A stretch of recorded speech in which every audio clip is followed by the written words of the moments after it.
Welcome back, guys. It's another episode of Island Fantasy Views, powered by the Black Swan Podcast. You can't see us this week, guys. You can only hear us. COVID-19, coronavirus, it's got the country on lockdown. Our Prime Minister got a whole new set of regulations on us. We got a curfew, so we can't do our usual shooting. We want to just remind everybody to please keep safe during these times, and please take this virus seriously. Remember to wear your mask, sanitize your hands. Please practice social distancing. Just everybody keep safe and do your part. We're going to get through this. The NFL has had a bit of a COVID outbreak over the last week, so we weren't really sure what was going to happen. A lot of games were postponed up until Wednesday afternoon. We weren't sure what was going to happen. We weren't even sure games were going to be played until Friday. The Thursday night game was canceled. We didn't get to play it. It got pushed back to Sunday.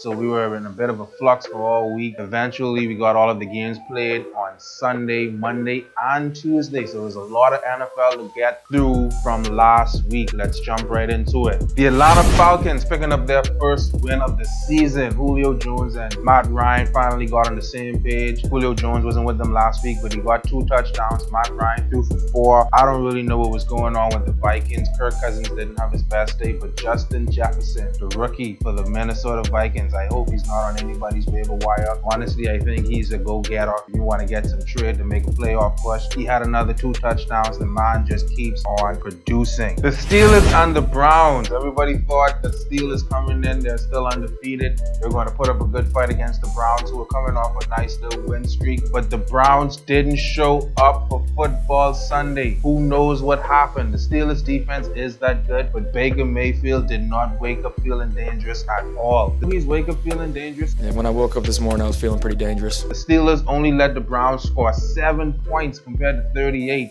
and they had a pretty good day. The Houston Texans and the Tennessee Titans put on an offensive masterclass for everybody last week. Derrick Henry. There have been 6 times people have ran for over 200 yards in the NFL since he's entered the league, and he's done it 3 times. Over 200 yards again on Sunday, 2 rushing touchdowns. Ryan Tannehill and the Titans, they had an amazing game. Ryan Tannehill threw for 4 touchdowns. Deshaun Watson and the Texans, they had to try do what they could have done, but it didn't work out. He threw for 4 touchdowns, and it wasn't enough. Derrick Henry was a man among boys on that field. The Patriots and the Broncos, the battle of the kickers. There was like maybe 1 offensive touchdown scored in that game. It was Cam Newton. He rushed for 1. The Denver Broncos, if you started this kicker, shout out to you. I'm sure he had like 20-something points. And if you didn't win, then I don't know. That was a game. I think we need to be careful about what's going on with New England and Cam. I think it's beginning to see that people can figure them out, so they need to, I don't know, try to do something. But I have faith in the Dark Lord.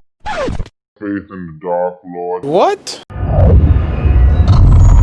You need Jesus! He's going to come back. Cam Newton, he's still getting over his COVID situation, so hopefully they can come back. The Jets and the Dolphins. Somebody needs to go and figure out what's going on with Adam Gase and the Jets. This has been the first shutout in a few years the NFL has seen. The Jets couldn't put any points on the board, and the Miami Dolphins. Ryan Fitzpatrick, I really felt him. He came out this week and said he's feeling hurt. He felt that the team was his. He was doing such a good job. But the Miami Dolphins are going to start Tua Tagovailoa. I believe I pronounced that right. He's going to be the starting quarterback for the Dolphins next week. So shout out to Ryan Fitzpatrick. He did what he had to do, but the Dolphins feel like it's time to go with Tua. The Packers and the Buccaneers. Old quarterbacks going at it. Tom Brady, Father Tom, going up against Aaron Rodgers and the Packers, who have been on an onslaught this season. But I think Aaron Rodgers finally cursed him. He did that little Kringleberry in the end zone, and the Packers just was shut out for the rest of it. And Aaron Rodgers completely had a meltdown on the field. Multiple passing interceptions. He wasn't himself. And the Buccaneers and Tom Brady just cruised to another victory. Gronkowski is definitely in the mix now. If he's still on your waiver wire, don't leave him out there. He's definitely been a favorite target of Tom Brady for a couple of weeks now. The Bucs are rolling. The Cardinals and the Cowboys. Everybody thought that the Cowboys were going to be cool with Andy Dalton under the helm, and it was a complete meltdown again. The Cowboys can't seem to get it together. And the funny part is, is that I felt that the defense did okay under the circumstances. They held someone to 38 points. I don't think you could have do much against the Cardinals. With Christian Kirk, he had 2 touchdowns. And Tiny Tim, Kyler Murray, he just keeps being the little engine that could. You ever hear the story about the little engine that could? He comes through for the Cardinals, does what he has to do, but I think the Cowboys are in big trouble. Zeke Elliott, the fumbling issues are back. He cost me my league, but I'm not going to dwell on that because we got things to talk about. Amari Cooper, he's doing what he has to do, but the rest of the team needs to step up. Michael Gallup had a lot of drops that game that could have helped the Cowboys out. I don't know if they're going to be able to pull it together next week. To their defense, they have a lot of injuries, but you know, it's the Cowgirls. I don't really want to see them win. And that leads us into week 7. Cabinet Warlords. It wasn't the best of weeks for us. We blew out our competition and a few good men, but Clement, I don't know what's going on, man. You need to set your leagues. I know you're looking down and out, but my God, man, he had a lot of people on bye, so it was a blowout victory for me. But in my other league, the league, 16-man Warhead lock room, it's tight. I don't know what's going on. I'm about to give it up. I thought Zeke Elliott could have pulled out the win for me, but Amari Cooper just had to go and get that fucking garbage touchdown. And that's how I felt about it. So, you know, Calvin Warlord's not looking good and we're probably out of playoff contention. I'm blowing up the team. So if you're listening to this, check me for trades. Everybody for sale. Come get your running backs. Come get your quarterbacks. Come get your wide receivers. Blowing it up. The Giants and the Eagles showdown on Thursday night to start the week off. Hopefully the Eagles, I think we can pull it out. We got Deshaun Jackson, he's finally coming back, so we got a little wide receiver strength going on. The Steelers and the Titans, the battle of the unbeatens. They're going to go down on Sunday and see who comes out on top, still undefeated. Looking forward to see what Derrick Henry does for another week. Like I said, he had 200 yards plus last week, over 2 touchdowns. Ryan Tannehill, even without Derrick Henry, they look like they got the offense clicking. So I'm looking forward to see what they do against the Titans. That's going to be the one to look out for Sunday at 1 o'clock. The Falcons and the Lions. I'm anxious to see if Matt Ryan can keep the groove going on. Julio Jones is doubtful still. He's not practicing up until the point of recording, but he still may thug it out, but that's a situation to monitor. I feel like if Julio Jones isn't on the field, the rest of the Falcons won't be inspired, and the Lions are no slouch.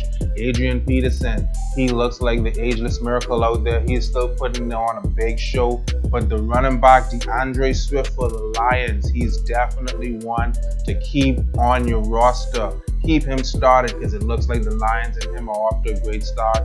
Matt Stafford doesn't even look like he tries anymore. They just hand the ball off at the goal line. It's going to be Swift or Peterson. The Packers and the Texans, I think that's going to be another one to check out at 1 o'clock. Aaron Rodgers, what is he going to do after having such a spectacular meltdown on the field last week?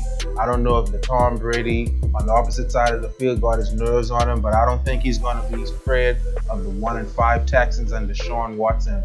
But the Deshaun Watson Texans and David Johnson, they finally got him in the mix. They're no slouch.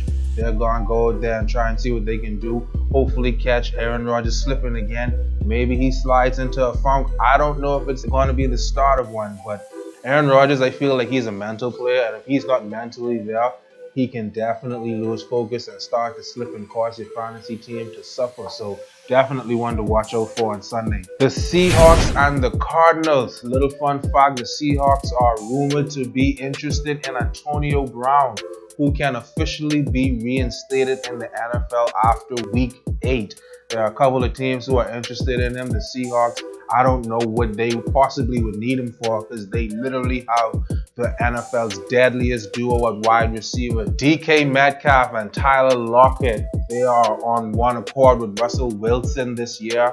Got him in the MVP race and they are on top of the league. I don't want to see what they can do with an Antonio Brown in the mix. But the Cardinals, like I said, Tiny Tim, Kyler Murray, they're definitely coming along. Christian Kirk, we're going to see what he can do. And hopefully they put up a fight. But, you know, we're going to see. It's a battle for the NFC West division. and I think the Seahawks just may come out on top.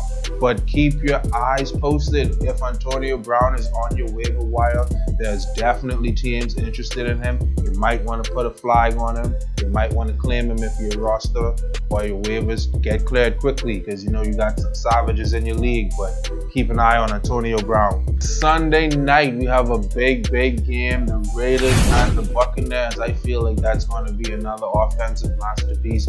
Tom Brady got Gronk rolling. He got Mike Evans rolling. Ronald Jones, the rookie for the Buccaneers. No matter who doesn't show up in the running back room, he is there and he is putting in that work. We don't know if we're going to see Leonard Fournette. He may make his return this week, but it doesn't matter to Ronald Jones. He's just going to come out there and produce. I don't know if it's going to be enough for Derek Carr and the Raiders. They've been on an offensive tear this year. Only one or two little setbacks, but honestly, I think they could go all in this year. They're in a division where they could make it. A lot of people used to laugh at John Gruden. I'm gonna have to start eating my words and taking him seriously. The man knows football, and the Raiders are definitely gonna put on a good show against Tom Brady and the Bucs Sunday night. Spooky, is it? I've been listening to you for a while now. I want to get your take. Who do you think will win the Super Bowl?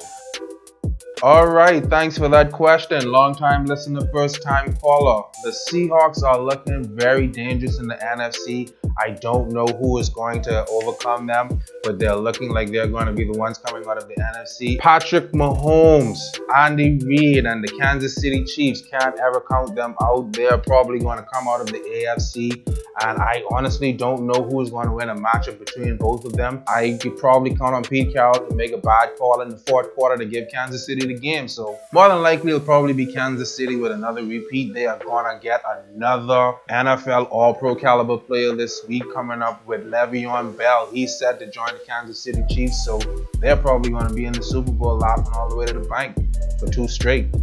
Alright folks, that's all we got for you this week. Don't forget to check us out, the Black Swan Podcast. That's THABLACKSWAAN. Island Fantasy Viewers, please don't forget to check us out. .com